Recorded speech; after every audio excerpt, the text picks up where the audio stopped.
Bismillahirrahmanirrahim. Bismillahirrahmanirrahim. Assalamualaikum warahmatullahi wabarakatuh. Waalaikumsalam.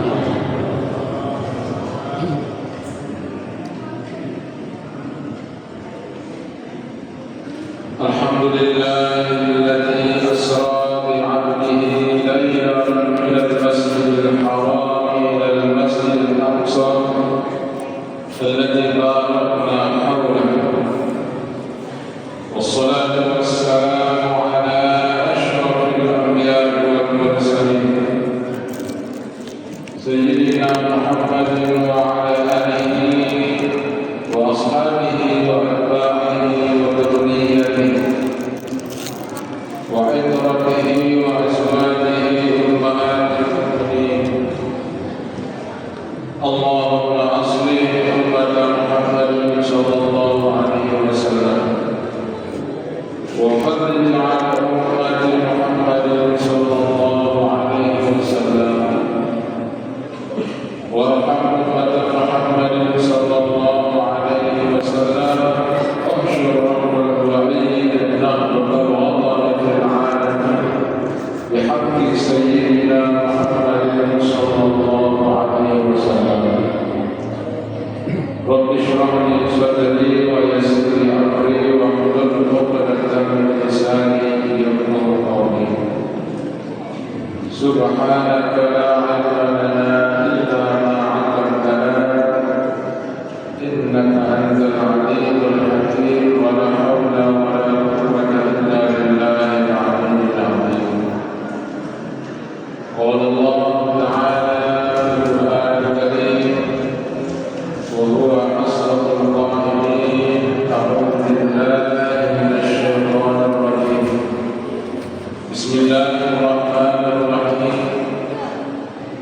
سبحان الذي أسرى بعبده ليلا من المسجد الحرام إلى المسجد الأقصى الذي باركنا حوله لنريه من آياتنا إنه هو السميع البصير وقال رسول الله صلى الله عليه وسلم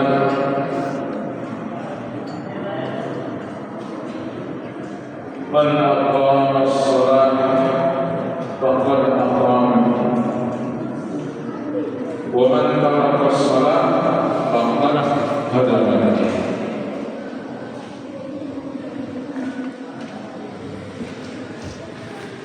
Al-Mukarramun,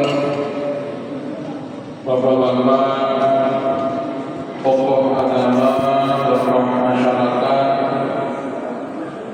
wabil khusus, Kakanda Haji Akhiyam,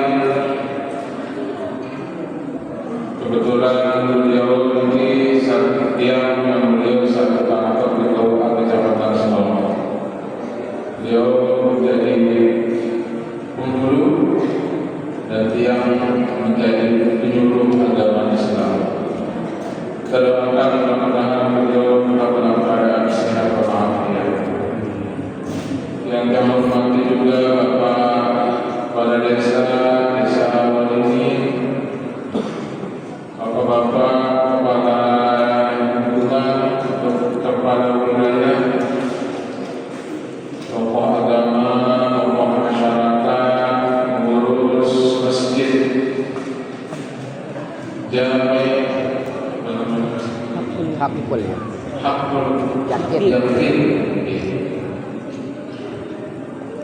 Singkatnya para jamaah, kaum muslimin muslimat, ahbab Rasulullah sallallahu alaihi wasallam, para pecinta baginda Rasulullah sallallahu alaihi wasallam. Alhamdulillah wa syukurillah pada malam hari ini, malam yang sangat mulia. Pertama, malam ini adalah malam Jumat, yang dimana hari Jumat itu adalah Sayyidul Ayyam, yaitu hari yang paling mulia di antara semua hari-hari, dan juga malam ini adalah malam 27 Rajab yang merupakan malam yang sangat mulia. Alhamdulillah kita berada di tempat yang sangat mulia juga, yaitu di salah satu rumah Allah. Kita datang ke tempat ini tentunya orang-orang yang mulia. Karena apa? Kita menjadi tamunya Allah Subhanahu wa Ta'ala. Maka ketika kita berada di rumah Allah, yang di mana rumah Allah itu merupakan salah satu tempat yang dimuliakan, maka ketika kita masuk ke rumah Allah, kita harus takzim kepada yang memiliki rumah, yaitu Allah Subhanahu wa Ta'ala. Karena ketika kita berada di rumah Allah, kita menjadi tamunya Allah, dan tamunya Allah itu akan diberikan rahmat oleh yang memiliki rahmat, itu Allah Subhanahu wa Ta'ala. Oleh karena itu, ketika kita berada di masjid, supaya tidak sia-sia dulu kita niatkan untuk i'tikaf di dalam masjid. Apa niatnya i'tikaf? Nawaitul i'tikaf fi hadzal masjid ma dumtu fihi lillahi ta'ala. Sudah betul niat? Alhamdulillah. Dah. Saya bilang coba berniat gitu. Karena amal itu tergantung niat. Innamal a'malu binniyat. Amal itu berniat sembahyang, itu sah sembahyang. Amal itu berniat dulu, itu sah dulu. Maka semua amal itu, semua ibadah itu harus kita niatkan, termasuk kita duduk di masjid, kita niat i'tikaf. Nawaitul i'tikaf, saya niat i'tikaf, ya, di hadzal masjid, di masjid ini, ma dumtu fihi, selama saya berada di dalam masjid ini, lillahi ta'ala, menunjukkan keikhlasan kita kepada Allah Subhanahu wa Ta'ala. Hanya tadi diingatkan, maka kita pasang niat kita berada di tempat ini. Alhamdulillah kita berada di tempat ini, kita datang di masjid ini, itu menunjukkan bahwa di dalam diri kita ada keimanan dan ketakwaan kepada Allah Subhanahu wa Ta'ala. Karena kalau tidak ada iman, ya, karena kalau tidak ada iman atau ketakwaan pada diri seseorang, maka orang itu tidak akan mau dekat dengan hal-hal yang baik. Alhamdulillah. Maka Rasulullah sallallahu alaihi wasallam berpesan kepada kita semua pada jamaah ini. Apa kata beliau? Jaddidu imanakum bila ilaha illallah. Perbaharui iman kalian, atau bahasa, kalau bahasa elektroniknya itu update iman kalian. Diperbaharui iman kalian dengan apa? Jadidu imanakum bila ilaha illallah.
penduduk surga, penghuni surga.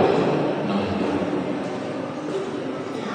itu sebabnya para jamaah yang dirahmati Allah, ketika kita masih sehat begini, banyak-banyak zikir, banyak-banyak mengucapkan la ilaha illallah, la ilaha illallah.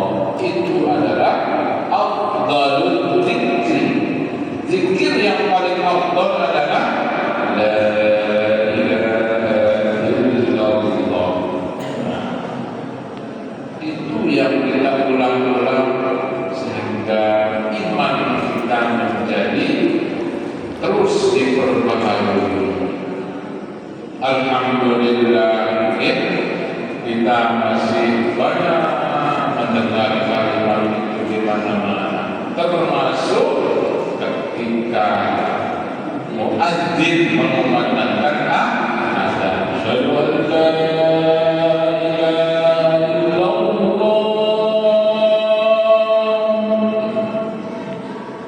Itu 5 kali kita dengar sehari semua. Maka alhamdulillah, kalimat zikir, kalimat thayyibah itu akan memberikan suatu keberkahan, dan juga orang-orang yang mengucapkannya akan diberikan ketenangan di dalam hatinya.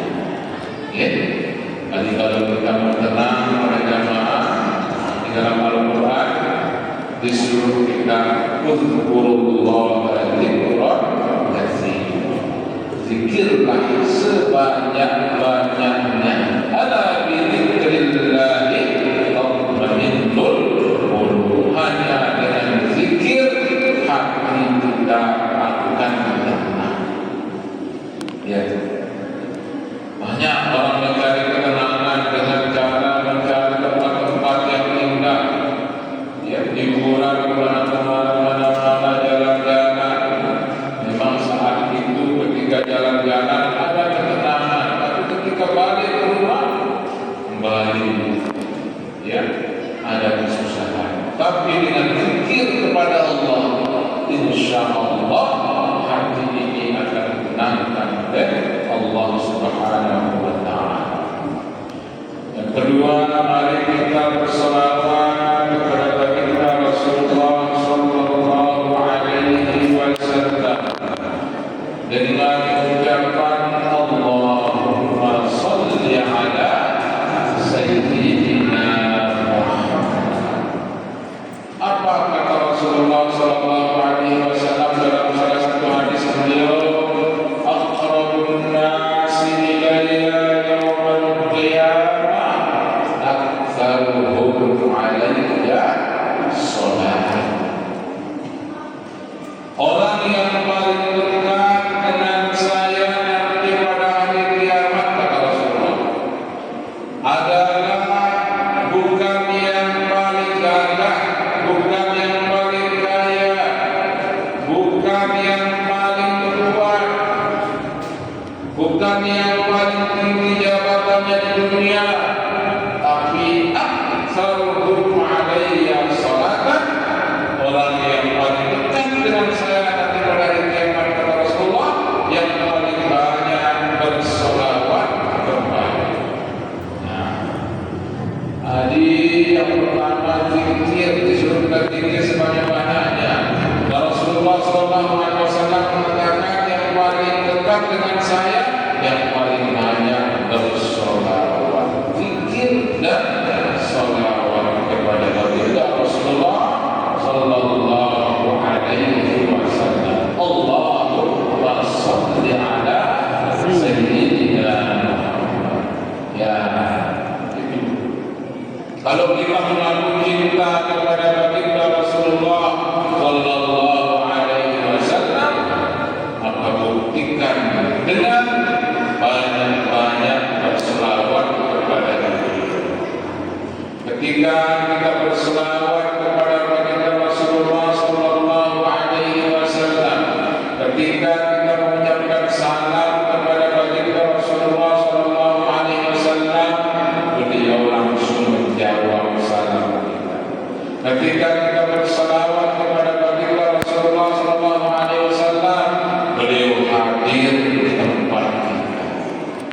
Itulah kemuliaan baginda Rasulullah sallallahu alaihi wasallam.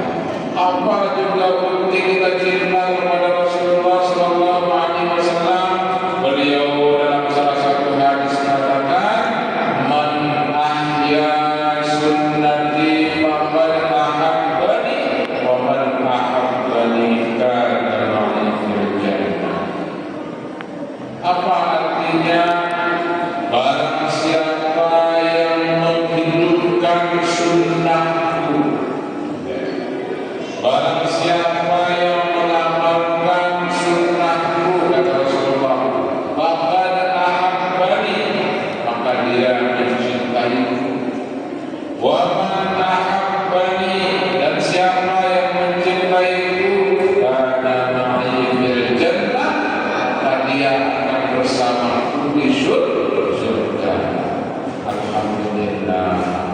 Walaupun kita tidak bertemu dengan Rasulullah, walaupun kita tidak pernah melihat Rasulullah, walaupun kita jaraknya sangat jauh dengan baginda Rasulullah sallallahu alaihi wasallam, alhamdulillah kita percaya kepada beliau. Kita beriman kepada baginda Rasulullah sallallahu alaihi wasallam dengan kita mengucapkan apa?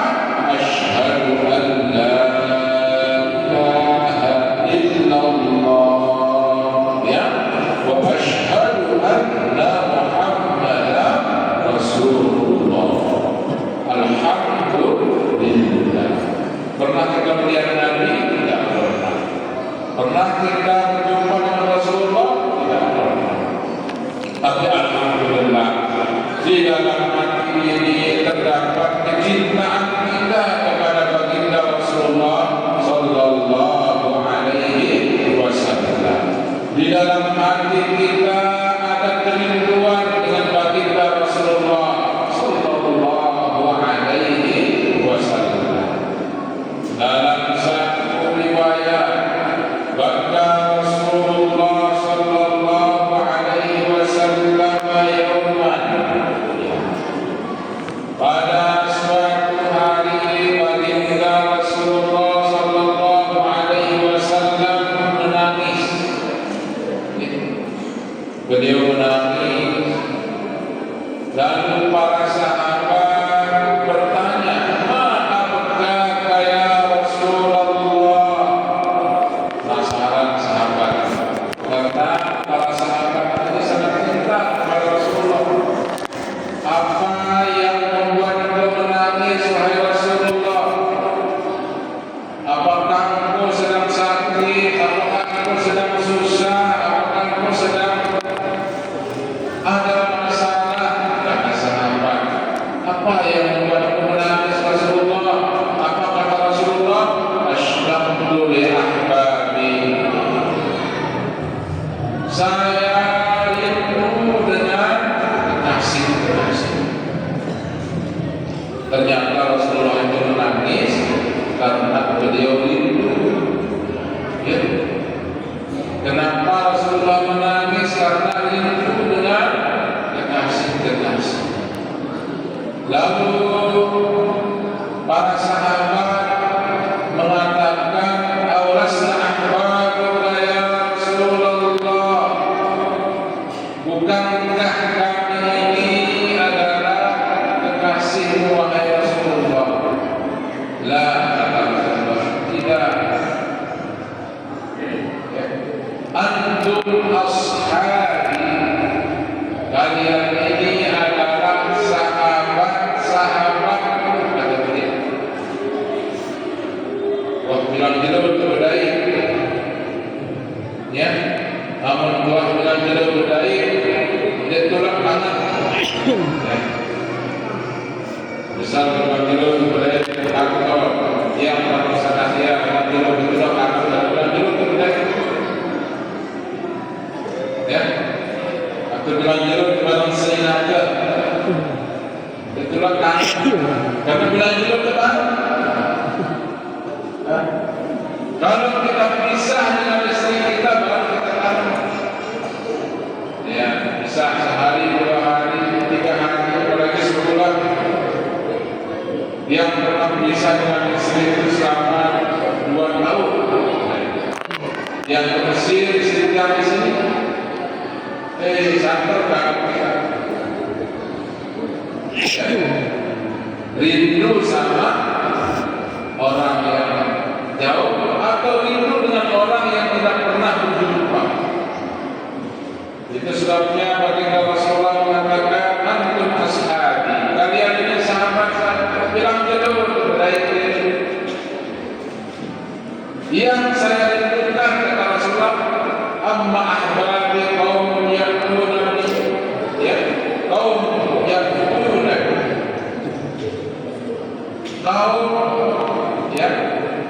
kaum yakununa min ba'di wa lam yarawni, yaitu orang-orang yang datang nanti setelah aku meninggal dunia dan mereka tidak pernah melihat aku dan mereka beriman kepadaku. Itu kata baginda Rasulullah sallallahu alaihi wasallam. Nah, kita ini yang dirindukan oleh baginda Rasulullah sallallahu alaihi wasallam. Alhamdulillah. Kita ini dirindukan oleh Rasulullah sampai beliau menangis. Oleh karena itu mari kita tanamkan kerinduan kepada baginda Rasulullah sallallahu alaihi wasallam. Mari kita berselawat. Dulu. Ya, kita sama-sama berselawatnya. Allahumma shalli ala sayyidina Muhammadin bil qulubi wa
dawaiha wa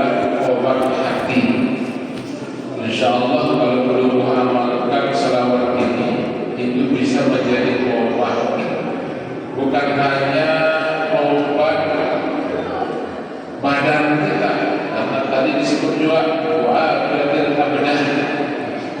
Yang punya penyakit, kalau ada penyakit, pasti kita punya penyakit, ya, penyakit zahir atau juga penyakit hati kita, mungkin banyak penyakit-penyakit.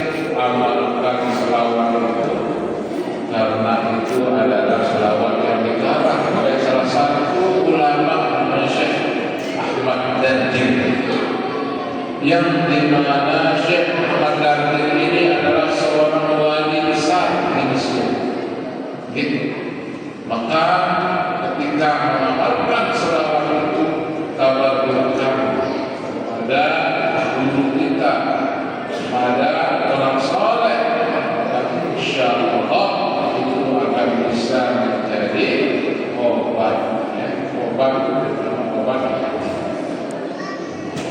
Para jamaah yang dirahmati oleh Allah Subhanahu wa taala, pada malam ini kita memperingati peristiwa yang sangat besar, peristiwa yang sangat luar biasa, yang dimana peristiwa itu terjadi di bulan Rajab, salah satu bulan haram.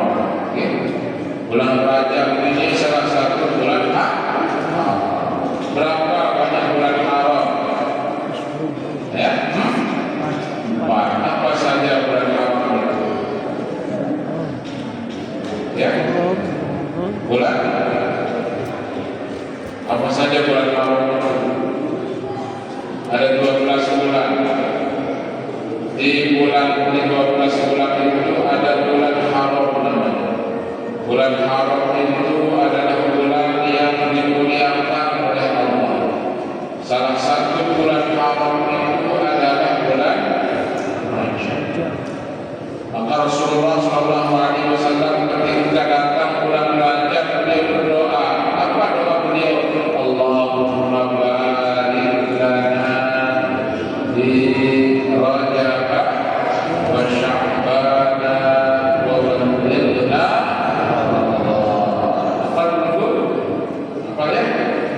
Apa yang beliau minta kalau datang bulan Rajab? Allahumma barik lana. Apa artinya? Ya Allah, berkahi kami di bulan Rajab. Itu berkah yang diminta oleh Rasulullah. Kenapa Rasulullah minta berkah? Karena keberkahan itu adalah istilah berkah, kemuliaan sesuatu. Umur yang barokah, maka umur itu penuh dengan kebaikan. Rezeki yang barokah, maka rezeki itu akan dipergunakan untuk hal-hal yang baik. Anak yang barokah, maka anak itu yang akan bermanfaat bagi orang tuanya, baik itu ketika masih hidup maupun sudah meninggal dunia. Maka Rasulullah SAW mengajarkan kita doa supaya di bulan Rajab ini kita diberikan keberkahan di dalam umur kita. Amalkan doa itu, ya. Karena ini mau berakhir bulan Rajab tanggal 27 malam ini, maka rugilah orang-orang yang tidak mengisi Rajab ini dengan amal saleh. Perbanyak membaca Al-Quran, ya. Perbanyak berzikir, perbanyak bersolawat, perbanyak bersedekah. Apa kata ulama? Bulan Rajab ini adalah syahrul zahar, bulan kita menanam, memperbanyak amal saleh, mempersiapkan diri kita menghadapi bulan Ramadan. Kenapa biasanya kita gagal di bulan Ramadan? Biasanya di pertama doang karena rame terawih, dan berkelam selikinan maju rusak, kan? Wah mudah, apalagi ada lebaran nggak doa di mall, Kebanyakan orang dilancar di Apollo pada berebutan kedalam rumah. Padahal semakin akhir Ramadan itu semakin besar pahala ibadah kita di situ. Apalagi di situ ada namanya Lailatul Qadar. Nah, itu baru malam pertama masjid. Kenapa biasanya kita gagal di bulan Ramadan? Karena kita tidak persiapkan dari bulan Rajab. Sebenarnya dari bulan Rajab ini kita banyak Rasulullah ini banyak berpuasa, beliau banyak bersedekah, banyak baca Quran, banyak menjaga lidahnya, membersihkan hatinya. Bulan Rajab, makanya beliau para ulama mengatakan syahrul zakat katakan. Nanti datang bulan apa setelah Rajab? Bulan Sya'ban. Nah, di bulan Sya'ban itu Rasulullah itu sering berpuasa. Lebih banyak berpuasa di situ di bulan Sya'ban. Kenapa? Dalam rangka melatih persiapan di bulan Ramadan. Dan di situ di bulan Sya'ban itu kata Rasulullah banyak orang lagi, banyak yang lagi di situ. Di situ disebutkan, dijelaskan oleh para ulama bahwa bulan Sya'ban itu syahrul sakti, bulan kita menyiram amal yang sudah kita lakukan. Nah, di bulan Ramadan itulah namanya syahrul sakti. Bulan kita memetik hasil. Nah, di 3 bulan ini maka kita benar-benar isi dia dengan masalah. Mudah-mudahan kita mendapatkan keberkahan di bulan Rajab. Nah, di bulan Rajab ini disebut juga dengan bulan Isra dan Mi'raj.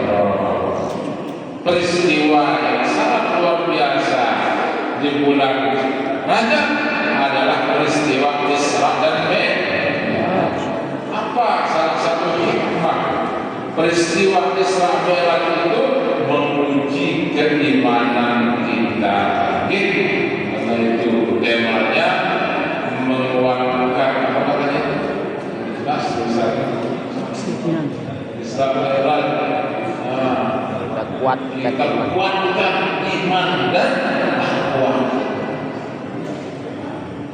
Peristiwa Isra Mi'raj ini dulu banyak orang-orang yang sudah masuk Islam dia keluar lagi karena tidak percaya dengan peristiwa yang luar biasa. Mereka mengukur peristiwa itu dengan akal mereka. Mereka menggunakan logika. Apa katanya? Tidak masuk akal. Tidak bisa diukur dengan akal peristiwa Isra Mi'raj itu. Apa kita pakai ukurnya dengan iman? Ya, yang pengaji baca Quran itu. A'udzu billahi minasy syaithanir rajim. Saya berlindung dari godaan syaitan. Padahal kita baca Quran, kenapa kita bilang auzubillahi minasy syaitan?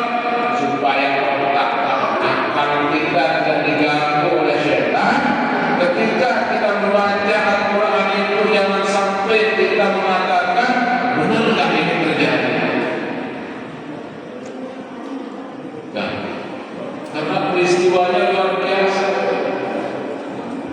Di dalam Al-Quran itu banyak peristiwa-peristiwa yang sudah terjadi dan tidak pernah terjadi sekarang. Pernah dulu hujan batu, pernah dulu hujan api, pernah dulu banjir, alam ini tenggelam. Nah, itu diceritakan dalam Al-Quran. Ada juga cerita yang belum terjadi.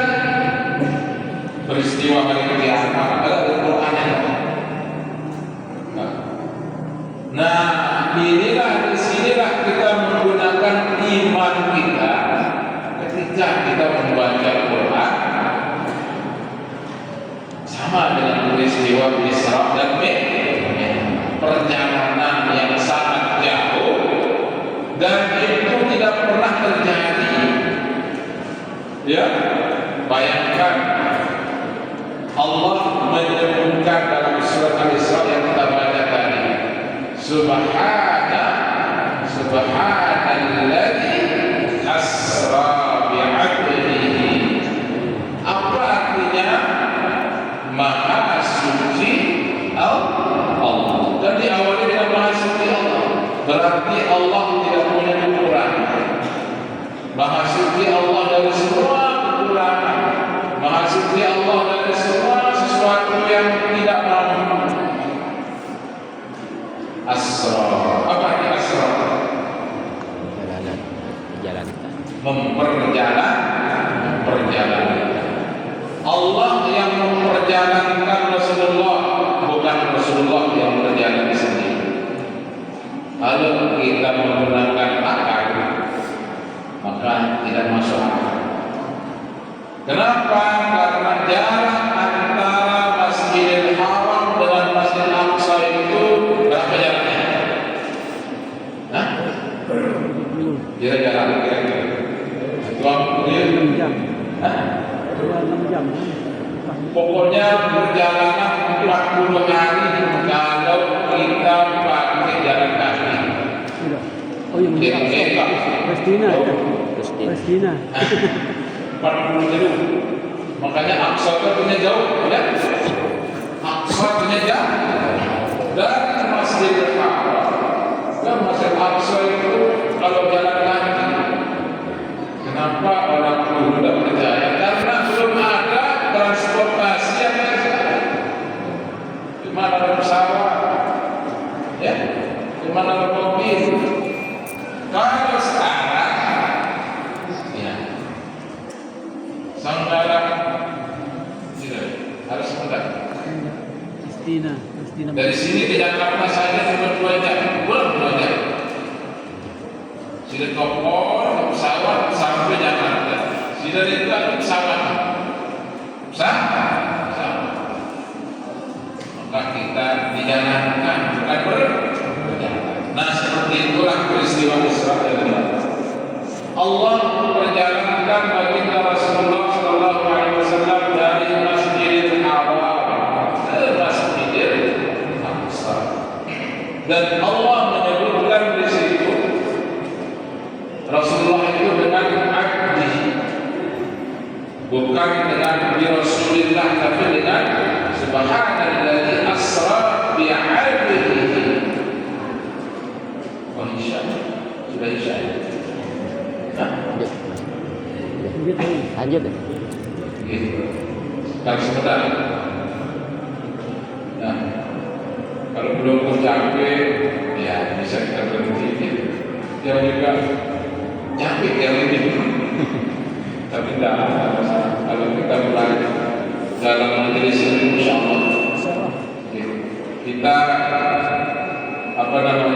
sedikit saja deh. Jadi peristiwa Isra Mi'raj itu menguji keimanan kita para jamaah. Dulu banyak yang murtad, dulu banyak yang keluar dari agama Islam. Mereka sudah beriman, keluar lagi murtad.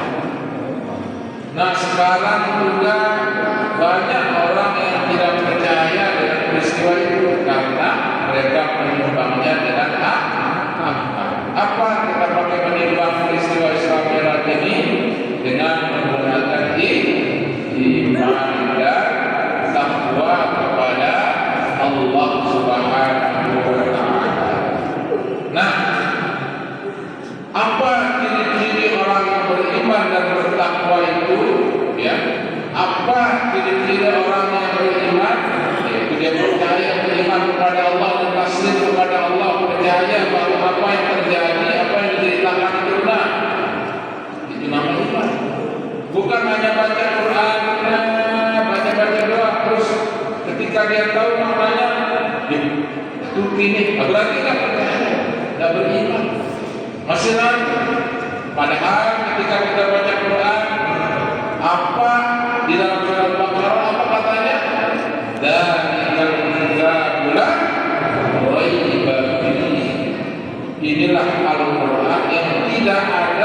keraguan di dalamnya. Makanya kalau kita baca Quran itu harus, kalau kita percaya, beriman kepada apa yang ada di dalam Al-Quran itu, apa yang diceritakan oleh Al-Quran. Nah, kalau orang yang hatinya bertakwa, imtithalul awamir wajtinabul nawahi, yaitu mereka yang beriman dan bertakwa itu adalah menjalankan perintah-perintah Allah dan menjauhi larangan-larangan Allah. Apa perintah Allah? Salah satunya sholat. Jadi lupa sembahyang. Saya dia sembahyang berarti dia merusak agamanya sendiri. Ya. Barang siapa yang mendirikan sholat, ya, bahkan dia mendirikan agamanya. Barang siapa meninggalkan sholat, kata Rasulullah, maka dia merusak agamanya. As-sholatu ibadah. Sholat itu tiang agama. Itu yang diperintahkan, itu yang diamanahkan baginda Rasulullah SAW ketika beliau bertemu dengan Allah Subhanahu wa Ta'ala, yaitu sembahyang 5 waktu, zuhur, asar, maghrib, isya dan subuh. Mula 50 rakaat. Aku mula 50 rakaat. Mula 50 waktu. Mula 50 waktu dia tidak mau anu kebon, tidak mau anu bangkat, tidak mau pengantinan. Baru mulai ibadah. Tidak mau mengantin ibadah. Baru kalau nikahan satahya. Kamu dari 50. Makanya Nabi Musa mengatakan, nekat di peristiwa itu. Duit lalu ini Muhammad, umat beruang beri awalan berbuat. Nente, ada tak kurangin? Kurangin 5 itu jadi 5. Jadi 5 waktu doang malas-malas kadang-kadang. Ya, siang sembahyang ini para jamaah sampai kita lalai lagi. Jangan sampai kita malas-malas ini. Karena puncak dari pengabdian seorang hamba ketika dia melakukan sholat. Kenapa? Karena di dalam sholat itulah kita hakikatnya itu kita berapa? As-sholatu mi'rajul mu'minin, kata Rasulullah. Ketika kita sholat itulah kita bermi'raj, kita bermunajat kepada Allah Subhanahu wa Ta'ala. Itu sebabnya ketika sembahyang kita nanggung ucap-ucap sebaik-baik. Kalau kita sudah bilang Allahu Akbar, maka tidak boleh kita bergerak ke sana kemari, ucap hal-hal yang lain, itu bisa di ketika kita sholat itulah puncak penghambaan kita kepada Allah Subhanahu wa Ta'ala. Ya, dan di ketika kita sholat itu kita sujud, kita letakkan sesuatu yang paling mulia di ampunan tubuh kita. Nih, apa bahasa mulut dah mulut. Ini kita letakkan setara dengan kaki kita. Coba karena kalau kita mau mulia, maka kita harus menghambakan diri kepada Allah Subhanahu wa Ta'ala. Ketika kita sholat, hilangkan kesombongan kita, ya, hilangkan penyakit-penyakit yang ada dalam hati kita. Tidak boleh, ya. Dan hilangkan keraguan-keraguan yang ada di dalam hati kita.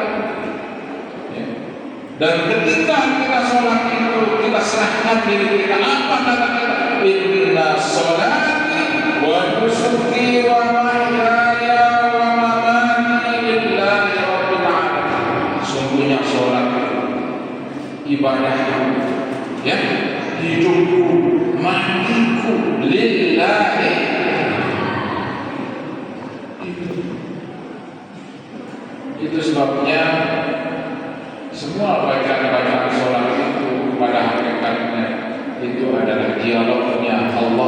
baginda Rasulullah Sallallahu Alaihi Wasallam ketika berjumpa dengan Allah Subhanahu Wa Taala, termasuk yang kita baca ketika tahiyyatul mubarakus shalawat thayyibat lillah. Ya, assalamu alayka ayyuhan nabi wa rahmatullahi wabarakatuh. Itu semua dialog Allah dengan baginda Rasulullah Sallallahu Alaihi Wasallam. Oleh karena itu pada jamaah yang dirahmati Allah Subhanahu Wa Taala, mari kita jaga sholat kita, ada jaga sembahyang. Mumpung termasih hidup jemaah muktamar, kita tahu sembahyang, kita sembahyang. Mumpung termasih sehat pada sembahyang dan masjid berjamaah. Dan di mana mati atau dalam masjid, dan mayat berdoa dalam masjid pasti sehat dan dengar kabar. Tidak dengar. Padahal panggilan itu, azan itu artinya apa? Panggilan, nida. Ketika kita dipanggil, pecah mereka. Hayya 'alas shalah. Apa hayya 'alas shalah? Mari sembahyang. Hayya 'alal falah.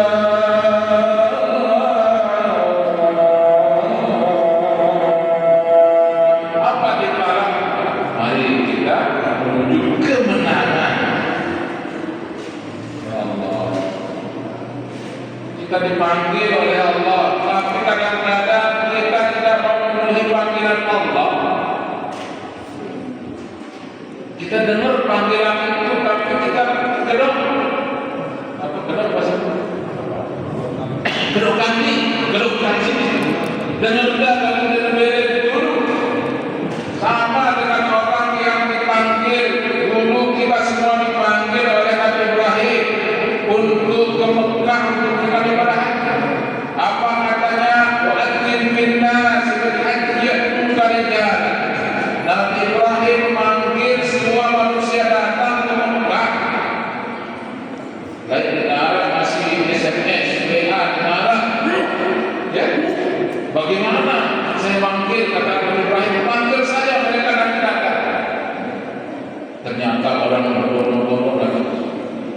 Sebenarnya semua kita sudah dipanggil. Makanya orang yang pergi haji itu apa katanya? Labbaik Allahumma labbaik, labbaik la syarika lak. Apa itu labbaik Allah? Saya penuhi panggilanmu.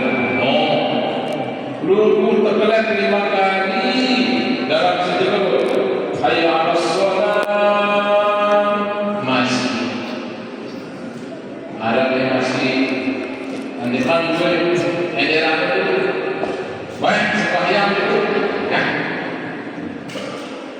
Jam 2 baik, jam 3 masih jam 3 cuma 2 itu. Jam 4 apa yang waktu sekali itu ya, ada endorse kepada endorsean ya, kali-kali banyak ketawa. Itu sibuk nenek bangkat. Ada yang sibuk doa. Ketika Allah memanggil, maka penuhi panggilannya. Ya. Sebelum kita dipanggil oleh Allah, dipanggil untuk kembali ke inna lillahi wa inna ilaihi raji'un. Kita tahu sembahyang dan sembahyang, makanya sholatlah sebelum kalian disolatkan. Nah, ajar anak-anak kita sholat juga nih kan. Yang masih umurnya 7 tahun sudah mulai dilatih. Kalau di dalam itu kalau sudah 10 tahun mulai sembahyang, pukul ya, supaya jangan dia terbiasa meremehkan sembahyang. Rugi kita kalau anak-anak kita meninggalkan sholat. Nah, kita sebagai orang tuanya berikan contoh kepada